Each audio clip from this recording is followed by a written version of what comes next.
आदित्यनाथ मोदी सरकार के 8 सालों के कामकाज गिना रहे हैं, यानी कि रिपोर्ट टू नेशन, नेशन को रिपोर्ट दे रहे हैं। तो दूसरी तरफ कांग्रेस क्या कर रही है? कांग्रेस लखनऊ में आज नव संकल्प कार्यक्रम का आयोजन कर रही है। बड़ी खबर, अहम जानकारी आपको दे रहे हैं। यूपी विधानसभा चुनाव में हार पर कांग्रेस का मंथन जारी है। यूपी कांग्रेस मुख्यालय पर कार्यक्रम का आयोजन चल रहा है। प्रभारी महासचिव प्रियंका गांधी वाड्रा सभी को संबोधित भी करने वाली हैं। बड़ी खबर, अहम जानकारी आपको दे रहे हैं। बीजेपी क्या कर रही है वो आपने देखा, लेकिन कांग्रेस क्या कर रही है वो जानना भी बेहद जरूरी है। और न सिर्फ उत्तर प्रदेश, न सिर्फ उत्तराखंड, बल्कि देश के अलग अलग राज्यों में आज कांग्रेस का ये मंथन चल रहा है, जिसका नाम उन्होंने भारत जोड़ो दिया है। नव संकल्प शिविर, जिसमें प्रियंका गांधी वाड्रा खुद राजधानी लखनऊ में शामिल हो रही हैं और तमाम पदाधिकारी कार्यकर्ता भी इसमें मौजूद हैं। चलिए ग्राउंड जीरो का रुख करते हैं। तौकीर किदवई हमारे साथ में जुड़े हुए हैं ग्राउंड जीरो से। तौकीर, क्या कुछ अपडेट है ग्राउंड जीरो से? देखिए, प्रियंका चुनावों के बाद पहली बार आई हैं। लड़कियों लड़ सकती हूं का नारा दिया था, लेकिन इस तरीके से विलुप्त हुई कि ना लड़ती नजर आई ना ग्राउंड पर नजर आई, लेकिन अब वो नजर आ रही हैं और नव संकल्प के साथ इस बार नजर आ रही हैं। इस संकल्प में कितनी जान नजर आ रही है तौकीर?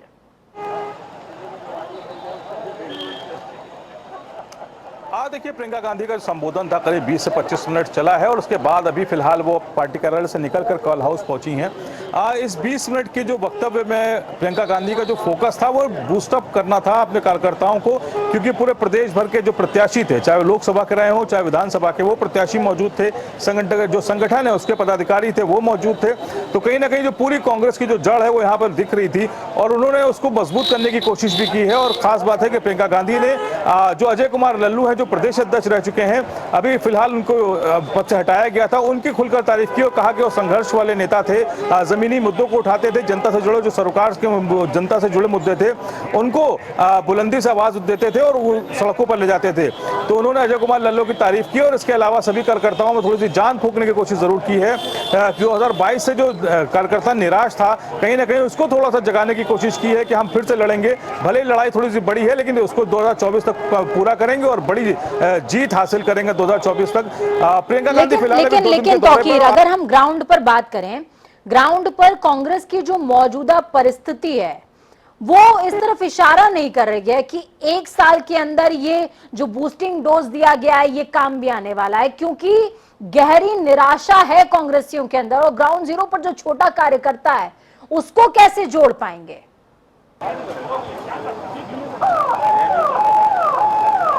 देखिए, अगर निराशा की बात करेंगे तो जो बड़े कांग्रेसी हैं या यूं कहें जो लंबे समय से कांग्रेस से जुड़े हुए हैं, निराशा उनके अंदर भी नजर आती है। जिस तरह से इमरान प्रतापगढ़ी को राज्यसभा भेजा गया, उसके बाद से कई ऐसे नेता हैं जो सवाल उठा रहे हैं और कह रहे हैं कि जिस तरह से वो अभी हाल फिलहाल कांग्रेस पार्टी में शामिल हुए थे और उनको राज्यसभा का सफर तय करा दिया गया, लेकिन उसके बावजूद कई ऐसे जो दिग्गज नेता थे वो मुंह ताकते रह गए और उनको ध्यान नहीं दिया गया। यही हालात कांग्रेस के देश में नजर आते हैं। जो कई पुराने दिग्गज नेता हैं उनको वो जगह नहीं मिलती, वो स्पेस नहीं पाते हैं। तो इसी वजह से माना जाता है कि जो नीचे तक का कार्यकर्ता है वो काम नहीं करता और उसके अंदर वो बूस्टअप नजर नहीं आता है। फिलहाल प्रियंका गांधी की बात करें तो वो उत्तर प्रदेश की प्रभारी भी हैं और ये भी माना जा रहा है कि आने वाले समय में वो एक लंबा समय बिताने वाली है। अब जुलाई के महीने के बाद जब वो आएंगी उत्तर प्रदेश, फिर उसके बाद 2024 तक यहीं बनी रहेंगी। दूसरी तरफ प्रदेश अध्यक्ष एक बड़ा मुद्दा है अभी कांग्रेस के लिए, क्योंकि प्रदेश अध्यक्ष तय नहीं हो पाया है। भले ही भारतीय जनता पार्टी भी अपना प्रदेश तय नहीं कर पाई है, लेकिन कांग्रेस को इसलिए भी कर रहा है क्योंकि उनकी लड़ाई ज्यादा बड़ी है और 2024 तक उसको पूरा करना होगा। तो कहीं ना कहीं एक लड़ाई लड़ने के लिए सेनापति की जरूरत तो बहुत ज्यादा होती है। बहुत शुक्रिया तौकीर, हमारे साथ जुड़ने के लिए, अहम जानकारी ग्राउंड जीरो से साझा करने के लिए। राम जन्मभूमि पर बन रहे भव्य राम मंदिर के दिव्य गर्भगृह का निर्माण कार्य का मुख्यमंत्री योगी आदित्यनाथ ने शुभारंभ किया है। मुख्यमंत्री ने राम जन्मभूमि स्थल पर शिला पूजन अनुष्ठान करते हुए भव्य गर्भगृह के निर्माण के लिए पहली शिला रखी। इस दौरान महंत नृत्य गोपाल दास, डिप्टी सीएम केशव प्रसाद मौर्य, श्री राम जन्मभूमि तीर्थ क्षेत्र ट्रस्ट के कोषाध्यक्ष गोविंद देव गिरी मौजूद रहे। मुख्यमंत्री योगी आदित्यनाथ ने कहा कि गर्भगृह का शिला पूजन करना मेरे लिए सौभाग्य की बात है। श्री राम जन्मभूमि मंदिर निर्माण कार्य का शुभारंभ लगभग 2 साल पहले प्रधानमंत्री मोदी के कर कमलों से हुआ और सफलतापूर्वक ये निर्माण कार्य आगे भी बढ़ रहा है। मर्यादा पुरुषोत्तम श्री राम का भव्य मंदिर अयोध्या धाम में बनकर देश और दुनिया के सभी सनातनी हिंदू धर्मावलंबियों की आस्था का प्रतीक तो बनेगा ही, श्री राम जन्मभूमि मंदिर भारत का राष्ट्र मंदिर होगा। राम जन्मभूमि मंदिर निर्माण कार्य का शुभारंभ लगभग 2 वर्ष पहले प्रधानमंत्री मोदी जी के कर कमलों से शुभारंभ हुआ और सफलतापूर्वक कार्यक्रम आगे बढ़ रहा है। आज ये हमारा सौभाग्य है कि इस राम जन्मभूमि मंदिर के गर्भगृह में भी अब शिलाओं को व्यवस्थित रूप से रखने की जो शास्त्रीय परंपरा थी उसका आज यहाँ पर सफलतापूर्वक निर्वहन का कार्यक्रम पूज्य संतों और मंदिर निर्माण से जुड़े हुए न्यास के पदाधिकारियों की उपस्थिति में आज यह कार्य भी प्रारंभ हो चुका है। अब मंदिर निर्माण का कार्य द्रुत गति से आगे बढ़ेगा। तो वहीं समाजवादी पार्टी के राष्ट्रीय अध्यक्ष अखिलेश यादव आज दिल्ली पहुंचे हुए थे। अखिलेश यादव ने यहां सपा के वरिष्ठ नेता आजम खान से सरगंगा राम अस्पताल में मुलाकात करी। अखिलेश ने आजम खान का हालचाल जाना। बताया जा रहा है कि इस दौरान उनके साथ कपिल सिब्बल भी मौजूद रहे। आपको बता दें कि सीतापुर जेल में बाहर आने के बाद अखिलेश और आजम की ये पहली मुलाकात है। सूत्रों के मुताबिक आजम खान की हालत फिलहाल पूरी तरीके से स्थिर है। उन्हें रविवार को अस्पताल में नियमित स्वास्थ्य जांच के लिए भर्ती कराया गया था। इससे पहले सोमवार को जम्मू कश्मीर के पूर्व मुख्यमंत्री फारूक अब्दुल्ला ने आजम खान से अस्पताल में जाकर मुलाकात करी थी। दरअसल आजम खान के अखिलेश यादव से नाराजगी की खबरें सुर्खियों में बनी हुई थी और इस बीच ये जो तस्वीरें हैं वो इस बात की तस्दीक कर रही हैं कि दूरियां नजदीकियों में तब्दील हो रही हैं। तो वही मुलाकात के बाद सपा अध्यक्ष अखिलेश यादव ने ट्वीट करते हुए मुलाकात की फोटो शेयर की और लिखा, अच्छी सेहत के लिए दुआएं, आप जल्द अच्छे होकर आए। तो ये वो ट्वीट आपको दिखा रहे हैं, ट्वीट जो सीतापुर जेल से बाहर आने के बाद भी किसी तरह की हलचल नहीं दिखाई थी अखिलेश यादव ने। लेकिन अब चूंकि स्वास्थ्य खराब है आजम खान का, मौका भी है और दस्तूर भी, तो ट्वीट तो बनता है। तो चलिए खबरों में आगे बढ़ेंगे। बात उत्तराखंड की करेंगे। उत्तराखंड कांग्रेस ने 2 दिवसीय नव संकल्प क्रियान्वयन कार्यशाला का आयोजन किया, जिसका शुभारंभ कांग्रेस अध्यक्ष करण माहरा के साथ वरिष्ठ नेताओं ने किया है। 1 और 2 जून को आयोजित कार्यशाला में नव संकल्प शिविर, उदयपुर से मिले निर्देशों और कार्यक्रमों पर चर्चा हो रही है। वहीं उत्तराखंड में कांग्रेस को कैसे मजबूत करना है, साथ में संगठन में युवाओं की भागीदारी को सुनिश्चित करना, ग्राउंड लेवल पर यानी कि जो रूट लेवल है उस पर कार्यशाला का मुख्य एजेंडा क्या होगा, इन तमाम चीजों पर विस्तार से चर्चा हुई है। नव संकल्प शिविर था, उसमें जो प्रस्ताव पास हुए थे उन्हीं को कैसे हम उत्तराखंड में इम्प्लीमेंट करेंगे, कैसे हम उनको लागू करेंगे, किस तरीके से हमको चलना, उसको लेके ये मंथन शिविर उत्तराखंड में हो रहा है। और ये जो लड़ाई है ये एक ऐसी पार्टी के बीच में जो सपने, नए नए सपने दिखा के झूठ बेचने का काम करती है। इस मंथन शिविर के द्वारा हम कांग्रेस के साथियों को जगाएंगे और ताकि वो पूरे समाज को उस सपने से बाहर ला सकें जो झूठे सपने बीजेपी ने दिखाए हैं। लगातार भ्रष्टाचार बढ़ रहा है।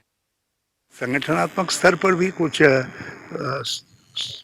चीजें तय हुई वहाँ, जिसमें सबसे बड़ी बात यह है कि हम जो यंगस्टर्स है उनको वर्चुअली एक प्रकार से आओ, सारा फील्ड संभाले खाली है। जिस तरीके से संजय जी के नेतृत्व में कांग्रेस खड़ी की गई थी, उस प्रकार से जो है हम इस समय भी युवाओं को कह रहे हैं, आओ संभालो ये संघर्ष के रास्ते को और युवाओं को संगठनात्मक स्तर पर सब जगह आगे लाया जाएगा। तरीके की समस्याएं आ सकती हैं यहाँ के संदर्भ में, उसी सब को लेकर खास तौर से हमारे सीनियर लीडरशिप के साथ साथ, क्योंकि आप जानते हैं कि एक हमारा संकल्प ये भी रहा है कि 50% युवाओं को और महिलाओं को मौका दिया जाएगा जो 50 साल से कम उम्र के रहेंगे।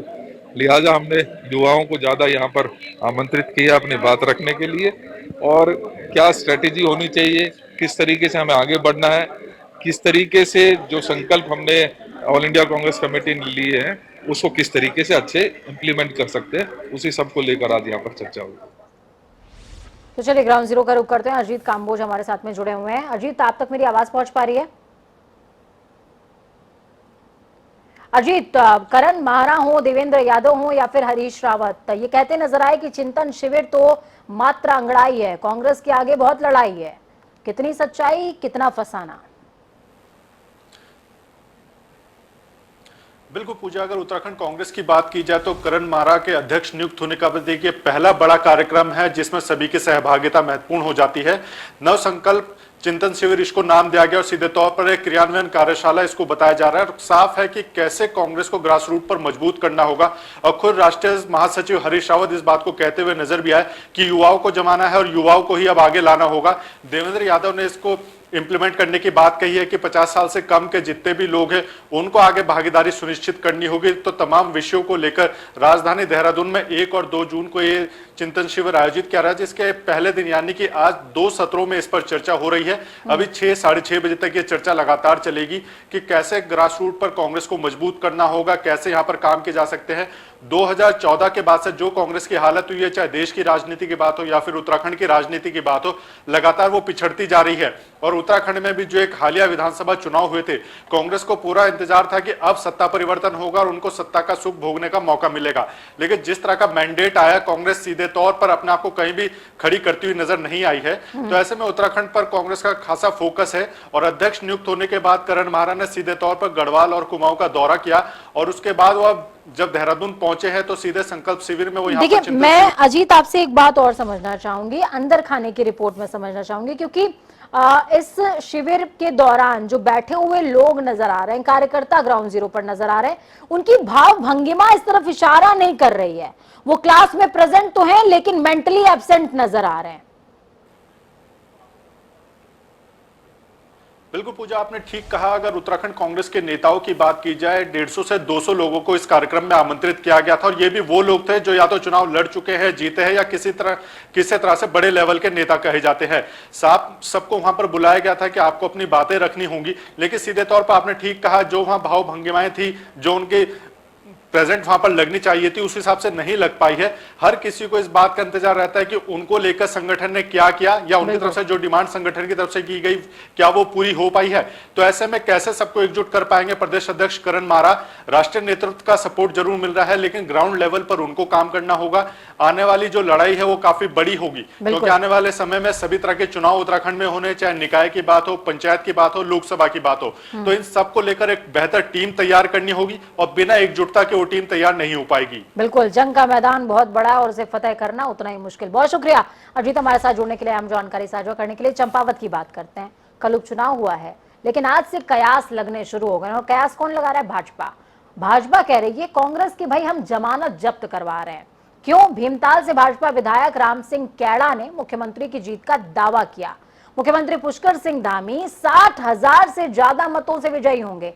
ये हम नहीं कह रहे, कैड़ा साहब कह रहे हैं। उनका कहना है कि प्रदेश का विकास करने वाले मुख्यमंत्री पुष्कर सिंह धामी विकास की सोच रखने वाले युवा मुख्यमंत्री हैं और चंपावत की जनता ने मुख्यमंत्री को ऐतिहासिक जीत दिलाने का अपना वादा पूरा किया है, जिसका नतीजा 3 जून को सबके सामने आ जाएगा। चंपावत विधानसभा चुनाव एक तरफा भारतीय जनता पार्टी और पुष्कर धामी जी जीत रहे हैं और माननीय पुष्कर धामी जी आज तक के जितने भी मुख्यमंत्री चुनाव लड़े हैं सभी मुख्यमंत्रियों का रिकॉर्ड तोड़ करके चुनाव जीत रहे हैं और एक तरफा भारतीय जनता पार्टी और पुष्कर धामी जी जीत रहे हैं और 60,000 वोट से माननीय पुष्कर धामी जी की जीत होगी, क्योंकि वहाँ पर सभी माताएं, सभी बुजुर्ग, सभी नौजवान सब पुष्कर धामी जी को मुख्यमंत्री के रूप में, विधायक के रूप में और विकास पुरुष के रूप में देखते हैं। तो इसलिए वहाँ पर एक तरफा जीत भारतीय जनता पार्टी की हो रही है, पुष्कर धामी जी की हो रही है और पुष्कर धामी जी वैसे भी विकास के रूप में जाने जाते हैं और चंपावत सहित पूरे प्रदेश का। तो कैड़ा साहब ये बताना भूल गए और शायद या तो उनको याद नहीं रहा कि खटीमा से जब चुनाव लड़ रहे थे तो यही पुष्कर धामी थे, यही विकास कार्य करवाए थे, लेकिन जनता ने उनको नकार दिया, उनकी जमानत जब्त हो गई थी। तब क्या हुआ था? तब क्या व्यक्ति बदल गया था या व्यक्तित्व बदल गया था? खबरों में आगे बढ़ेंगे। हरिद्वार में पुलिस विभाग में एक बार फिर से तबादलों की झड़ी लगी है। हरिद्वार वरिष्ठ पुलिस अधीक्षक डॉक्टर योगेंद्र सिंह रावत ने 8 उप निरीक्षकों का ट्रांसफर करते हुए उप निरीक्षक मनोज सिरौला को लक्सर भेज दिया है। पुलिस कार्यालय भेजा गया उनको। उप निरीक्षक धर्मेंद्र राठी की अगर बात की जाए तो पुलिस कार्यालय से इनको हटा दिया गया है, कोतवाली गंगनहर भेज दिया गया है। उप निरीक्षक अभिनव शर्मा को कोतवाली गंगनहर से थाना कनखल भेज दिया गया। कनखल जहां पर शिव का विराट मंदिर है, अब उस क्षेत्र को संभालने वाले हैं। वहीं उप निरीक्षक अगर मनोज नौटियाल की बात की जाए, चौकी प्रभारी हैं, अमानतगढ़ से हटा करके चौकी प्रभारी सुल्तानपुर हो गए हैं और थाना लक्सर की जिम्मेदारी अब ये संभालेंगे। इसी तरीके से कई और भी नाम हैं जिनकी जिम्मेदारियों में कई तरह की तब्दीलियां हुई। तो तबादले हो गए, उपचुनाव हो गया और चिंतन शिविर भी चल रहा है, लेकिन सूबे के हालातों में कितनी तब्दीली आएगी ये वक्त धीरे धीरे बताएगा। वक्त छोटे से ब्रेक का है। ब्रेक के उस पार खबरों का सफर लगातार जारी है। बने रहिए हमारे साथ, क्योंकि हमें आपकी ताकत अपना और अपनों का बहुत ज्यादा ख्याल रखिए। नमस्कार।